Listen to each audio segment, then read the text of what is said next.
At GMC, ignorance is the furthest thing from bliss. Bliss is research, testing the testing, until it results in not just one truck, but a whole lineup. The 2025 GMC Sierra lineup, featuring the Sierra 1500 Heavy Duty and EV. Because true bliss is removing every shadow from every doubt. We are professional grade. Visit gmc.com to learn more.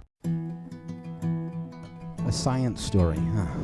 These NYU scientists, I felt right. But I was And I just thought, well, I had figured it out. It was that golden moment. Because science was on my side.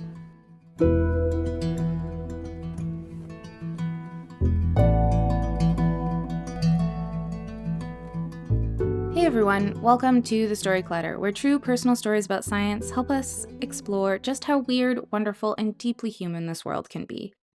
I'm your host, Misha Gajewski, and today's episode is a special episode produced in partnership with Challenging Pseudoscience at the Royal Institution with funding support from the Open Society Foundation. Challenging Pseudoscience at the Royal Institution is an informal group of journalists, scientists, social scientists, and others working to address the spread of scientific misinformation and disinformation online, in the media, and in academia. Challenging Pseudoscience believes that everyone, particularly those who work as science journalists, academics, and science communicators, can take greater steps to combat this phenomenon, which claims so much of the public's time and attention, while also seeking to delegitimize the place of reliable, evidence-based science in public discussion. Its purpose is to help people access reliable information about science, to shine a light on the nature of conspiracy theories and of the ideologies that seek to abuse science, encouraging everyone to think critically and question before accepting. In that spirit, today's episode features two powerful stories that dive into how easy it is to fall into the trap of misinformation, and how hard it can be to climb back out. I'm so grateful we get to share these honest, brave, and beautifully human stories with you. Our first story comes from Lydia Greene, a nurse, a mother, and co-founder of Back to the Vax. We recorded her story at her home in Grand Cache, Alberta, Canada. Here's Lydia.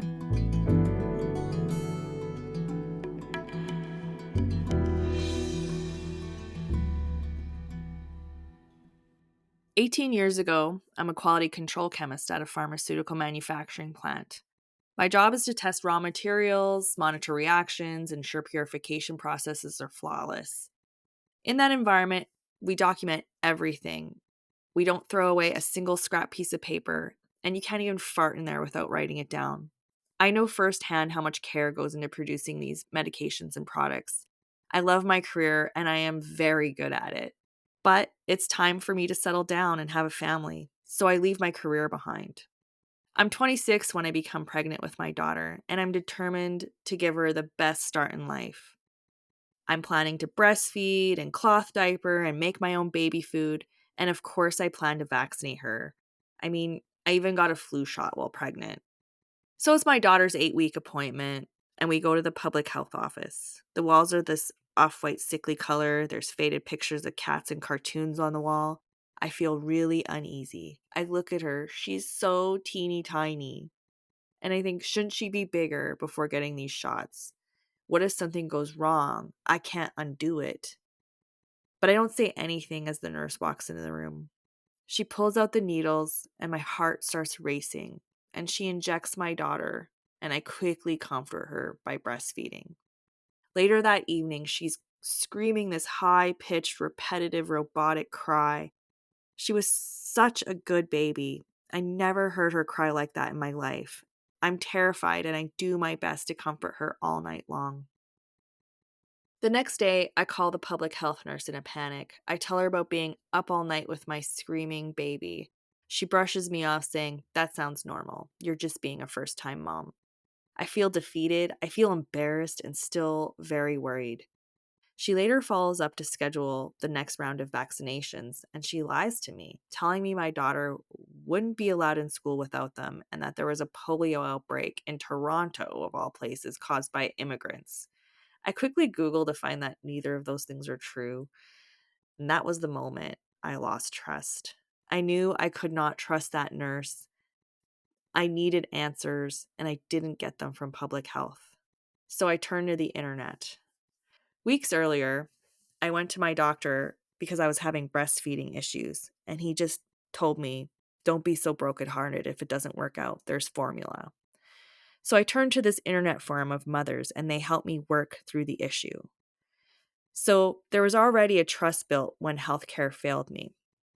And that's where I found other moms who had similar experiences with vaccines. They had answers, they had emotional videos.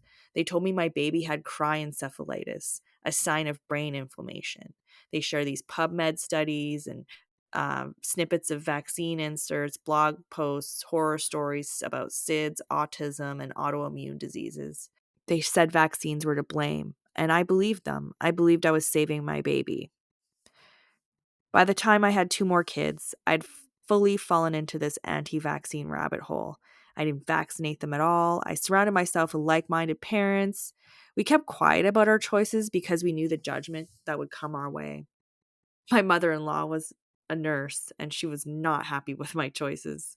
But in my mind, I wasn't anti-vaccine. I just believed in informed consent. I believed every parent should make the best choice for their child. However, when I heard that my friends and family were vaccinating their children, I was actually worried about their children and thought they were making the wrong choice. Then 2020 happened. The pandemic starts and everything seems uncertain, especially the economy. People are hoarding toilet paper, they're rationing meat and milk at my grocery store, and being the child of immigrant parents from a country that no longer exists, I knew that economic collapse and natural disasters could create perfect conditions for these diseases to return. Measles and diphtheria came back to Venezuela when their healthcare system crumbled. It's happened before, and it can happen again. If my children weren't vaccinated, would they be safe? So I was contemplating giving my kids a few vaccines, but my youngest is 2 years old. I always heard that the blood-brain barrier doesn't form until age 2 or 3. But is it 2 or is it 3?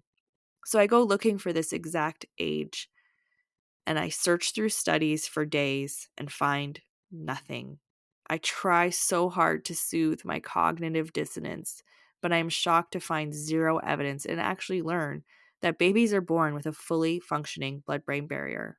I am wrong, and not just a little wrong, a lot wrong, and I have to sit in that wrongness. If I'm wrong about that, what else am I wrong about?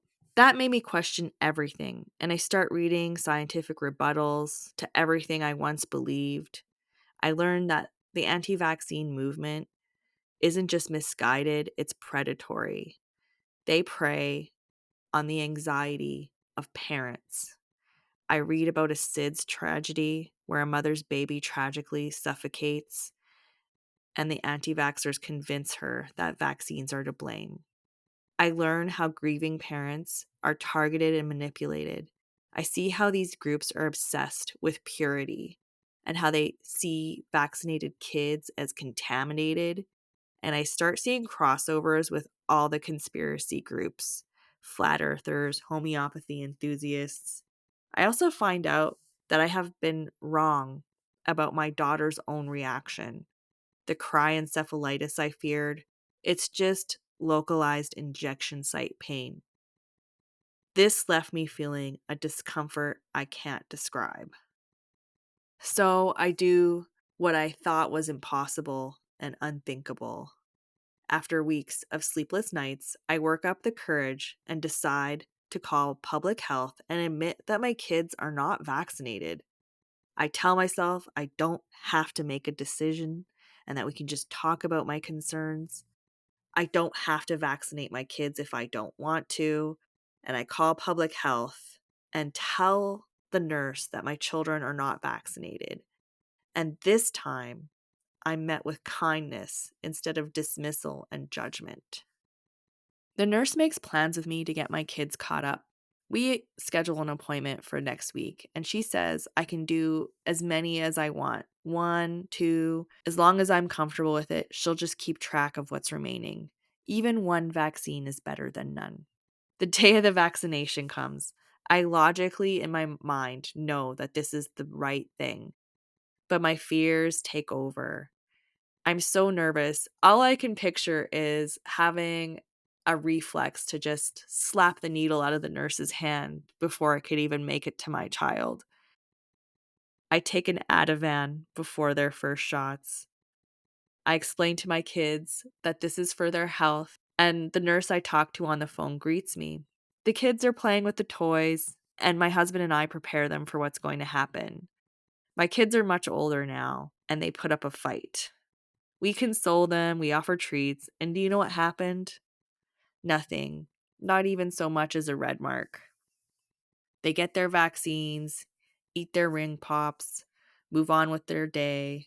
That night, I check on all 3 of them, and in the morning, they're totally fine. Their boosters are scheduled for a month later, and I'm not nervous anymore. I'm just relieved. But it is not enough for me to change my mind. I want to help other parents do the same. So I co-found Back to the Vax, a project dedicated to helping hesitant parents understand the science behind vaccines. We offer educational resources, podcasts, and even continuing education for healthcare professionals to learn how to reach parents like me, because fear isn't cured by facts alone. It also takes trust. Looking back, I now see that I was never really anti-science. I was just afraid, and I wanted to be perfect to the point of severe anxiety. I didn't want to do anything that could potentially harm my children. And by doing so, I end up putting them at risk. Over a year ago, I finished nursing school. I want to be the kind of healthcare professional who listens to people, who provides real answers, who doesn't dismiss concerns. Because if someone like me, a former scientist, can fall for anti-vaccine rhetoric, anybody can. But if someone like me can change their mind, so can they. And I'll be there to help them find their way back to the facts.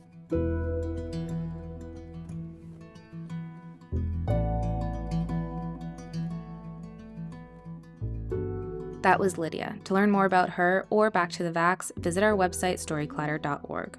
Being a storyteller is just one way to make story clatter happen, but if sharing your story in front of an audience isn't your jam, maybe becoming a story clatter donor is more up your alley. Right now, the voices of scientists and science communicators need to be heard more than ever. At Story Clatter, we believe that personal stories can cut through the noise, connecting people to the human side of science, building trust, and making complex issues real. But we can't do this work without you. Story Clatter donors play an essential role in our ability to bring you this podcast, share these stories, and foster conversations that matter. If you believe in the power of science storytelling, please donate to the Story Clatter at storyclatter.org/donate. The most popular level is $10 a month, and you can make your tax-deductible donation at storyclatter.org/donate. But really, any level makes a difference, and we're so grateful to everyone who supports Story Clatter. Hey folks, I'll be honest, between work, errands, and trying to keep some plants alive, I don't have time to overthink my water. I just want it to be safe, clean, and taste good. That's it. So I'm happy I got an AquaTrue purifier. It checks all the boxes. It uses 4-stage reverse osmosis to remove over 84 contaminants, including those forever chemicals PFAS, fluoride, arsenic, and even microplastics. And it doesn't require installation or plumbing. You literally just plug it in, pour in your tap water, and in minutes, you've got water that tastes like nothing, as it should.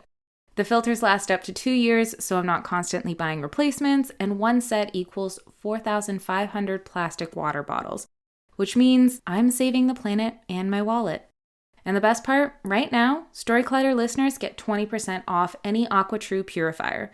Go to aquatrue.com, AQUATRU.com, and use promo code COLLIDER, COLLIDER, at checkout. Hey, have you noticed the air quality getting worse lately? Between wildfires, allergy season, and city pollution, the air outside and inside is, not great. That's why I started using Air Doctor. It's a professional-grade air purifier that filters out 99.99% of contaminants, including wildfire smoke, allergens, mold spores, and even viruses. It captures particles 100 times smaller than standard HEPA filters, so you're getting next-level protection. I didn't even realize how much the air in my home was affecting me until I started sleeping better, waking up without congestion or itchy eyes. I also surprisingly feel more focused. I never thought I'd notice cleaner air, but I do. And here's the best part. Storyclatter listeners can get up to $300 off. Just go to airdoctorpro.com, that's AIRDOCTORPRO.com, pro.com, and use promo code COLLIDER, COLLIDER, at checkout. Plus, there's a 30-day money-back guarantee and a 3-year warranty, so you can try it risk-free. Our next story is from science educator and climate activist Sarah Ott. Her story was recorded at her home in Dalton, Georgia. Here's Sarah.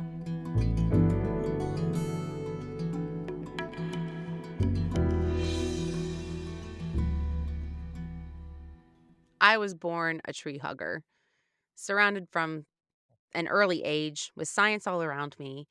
I grew up listening to stories from the hospital from my mom, and my dad owned a scientific supply company in Pennsylvania. I was curious about everything and I loved to learn. So, when I graduated from high school, I went to university to study to be a teacher. Years later, once I graduated, my husband and I moved to the North Georgia mountains. Our spiritual life was really important to us, and so we called lots of churches. But one really stood out. The people were so friendly. They helped us find jobs. They let us stay at their homes when we were interviewing. Over time, this church just became everything to us. They were our friends and our support system when our own family was really far away. This denomination is very intellectual, and I've always been a thinker. And so I appreciated the opportunity to read and learn in my spiritual life. My husband and I joined a new member class with the pastor. So one day, I'm sitting in the fellowship hall at this plastic table, and the pastor is speaking about how transitional fossils are completely fake. He says, transitional fossils have never been found and they don't exist. Evolution is false. I was shocked, but also ready to help anyone understand a scientific theory. I excitedly say, oh, there are two well known transitional fossils that I love to teach about, Archaeopteryx and Tiktaalik. And there are so many more. I'm just getting ready to speak about evolution's endless iterations, but he cuts me short. His face turns red and he quickly shuts me down. He stated again that transitional fossils have never been found and they do not exist. So I dropped the subject. His dismissal of evidence seemed at odds with the intellectual rigor we had been applying to the Bible in this very class. I was told that all truth was God's truth, but maybe there's some kind of glitch. Whenever I was off from school, I enjoyed listening to talk radio. I really loved Rush Limbaugh. He helped entertain my mind for 3 hours a day. My husband worked really long shifts, and so I had a lot of time on my own. I needed to keep my mind occupied. I didn't always agree with whatever Rush said, but after a while, I trusted him. In 2009, the emails of climate scientists at the University of East Anglia were leaked. During a long road trip to Pennsylvania to visit my family, we were listening to Rush detail the scandal that became known as Climategate. Filtered through Rush's interpretation, he said that the scientists were, quote, using tricks to, quote, hide the decline, when these were all quotes from the emails. I was completely shocked. I had dedicated my life to teaching science as a lens through which to see the world. I placed my entire career in what I thought was the noble pursuit of truth through scientific inquiry. But the scientists had been lying to me. I turned to my husband and said how furious I was going to be if they hijacked my issue, environmentalism, in order to pursue a one world government. Now, that might seem like a leap to you, but at the time it made perfect sense because that's what Rush was saying. If climate change were real, then it would require multinational cooperation, which could only be successful under the UN supervision, which would in turn lead to an erosion of American sovereignty. Obviously, in 2012, my husband and I started building our family. We welcomed two fierce daughters in 2 short years. And new parenthood is always a time when everybody expects big changes.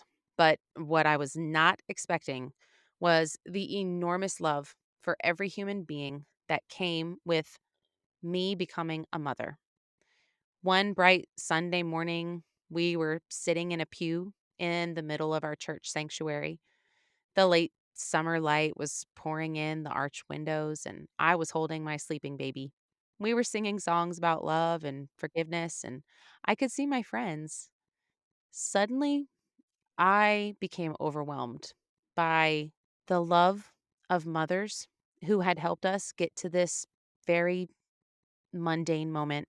I left that church that day with a determined and protective love, not only for my own daughters, but for all of humanity. Although I loved becoming a mother, it was really a hard time for me. My first daughter was very difficult. The drudgery and loneliness of relentless housework that comes with being a stay at home mom was very difficult to endure. So we had a weather radio in the kitchen, and I would listen to Rush Limbaugh in the afternoons, and I would listen to NPR in the morning and the evening when I was preparing meals or cleaning the kitchen or, just doing normal mom stuff. In 2013, Rush began talking about a college student named Sandra Fluke. Sandra Fluke at the time was part of a movement to ensure that women had access to birth control. I remember listening to the way he spoke about her. It made me really uncomfortable. I myself had been prescribed birth control for painful cramps. This enabled me to graduate college with 2 degrees. He called her a slut. Did he think I was a slut too? Listening to his take on birth control was so at odds with my own experience that I began listening to him less and less. Shortly thereafter, Michael Brown was killed by a police officer in 2014. I was filled with sorrow for him, but also for his mother. But the people around me in my church were not. They spent their time rationalizing his death and finding reasons to justify their careless lack of concern. I thought that we cared about the vulnerable. Didn't we organize trips to help people in Haiti? I started to think that maybe I had been hearing messages from the pulpit in a completely different way from everyone else. I couldn't listen to Rush talk about this after listening to him speak about Michael Brown. I started skipping episodes to avoid listening to the segments. One day, I was driving my girls around town while running errands. We were listening to NPR like we always did. I can't even tell you what the news story was. It was so trivial, it was forgettable. The NPR version of this story was concise. It was matter of fact. It was presented clearly and without bias. It made complete sense. But listening to Rush, the same story was presented as a scandal. In that simple moment, it was revealed to me that Rush was nothing but a farce. I was driving by a shopping center and I looked out the window and said, "He's lying to me." My jaw dropped as my inner world fell apart with my 2 daughters in the backseat. The entire time that I thought climate scientists had tricked me, I, in fact, had been tricked by a conspiracy theory wielded by people that I trusted. Conservative media and my church led me away from the person I was at my core. They told me what to believe, and I offered myself to be hollowed out. They filled my mind and my mouth with their beliefs and ideas until I was a shell of my former self. I felt small. I felt confined. I knew I had to get out. So I needed a plan. Step one, I would need a new support system. I knew making new friends would take time. It always does. But I knew that the challenges posed when working in a school would be a way to fast track new relationships. I told my family that I was ready to go back to work. And shortly thereafter, I was hired as an eighth grade science teacher at the school where I started my teaching career. Second, I knew I had to do something to fight back against the current political moment. And so I knew that I could lead an environmental movement in my area. I had done it since I was a child. So I helped plan the Chattanooga Science March. I started our own Citizens Climate Lobby chapter to foster unity and honesty about the state of our world. I traveled to Washington, D.C. to lobby for meaningful action on climate change. I dove into learning all I could about science denial and logical fallacies and social science. In my own classroom, I changed the way I taught to incorporate my intense love for humanity with climate science because I wanted to build a world that could nurture and protect our children. I needed to make up for the years that I was in denial. But most importantly, I made new friends. I was honest about my beliefs and I was terrified, but I hoped that I would be accepted in my conservative town. I was fortunate because my bravery paid off. Those teachers that I worked with have become my chosen family. They don't call me crazy, they cheer me up. They step up to help me when I have wild ideas to send a giant parachute to Washington, D.C., or preserve a whole ass mountain. Unlike the support system that I had before, they let me take up as much space as I want. My natural curiosity in the world returned as I reclaimed myself and my mind. It's a cloudy, crisp day in March, and I am walking from my hotel in Fairfax, Virginia to George Mason University. The first flowers from spring are just beginning to show themselves. Inside, the tables are arranged in a U, and I choose to sit in between two friendly women. We get to work right away. And the National Center for Science Education is showing us the lessons. We're making recommendations. We're learning about the research study in which our classes will be participating. After a work session in which we were tasked with making climate change data understandable to middle and high school students, we had an interview with a famous climate scientist, Ben Santer himself. And in my seat, I quietly realize that this is the author of some of the very ClimateGate emails, and I am on the edge of my seat. I am taking long notes, and it is finally my turn. I get to ask him a question. These are really complicated data sets. How do we make this clear to young people? He drew us a really simple diagram showing stratospheric cooling and said, that is precisely where we come in. It is our job to explain this to the future, to the kids that will inherit our planet. The responsibility and the optimism that I felt in that moment have propelled me forward in the years since. This is really embarrassing to admit this to the world. I'm really ashamed of my own complicity in my own deception, but I really feel passionately that right now the world needs my story more than ever. As the granddaughter of a coal miner and a former climate denier, my escape from right wing media is an important one of bravery, I think. It is vulnerable to stand in front of the world and tell everyone about your own foolishness, but that's just the point. More people are waking up and realizing that they were wrong too. We are the brave ones. Admitting you were wrong is one of the most difficult things that a person can do. It requires equal parts intellectual humility and curiosity. It was the hardest thing I've ever done. But on the other side of my transformation, it's also the most fulfilling work of my life.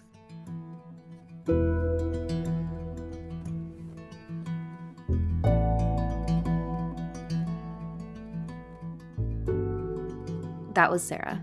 If you'd like to learn more about her, visit our website, storyclutter.org. Also, if you want more Story Clutter content, check out our website or follow us on social media. We're on Facebook, Instagram, TikTok, and Blue Sky.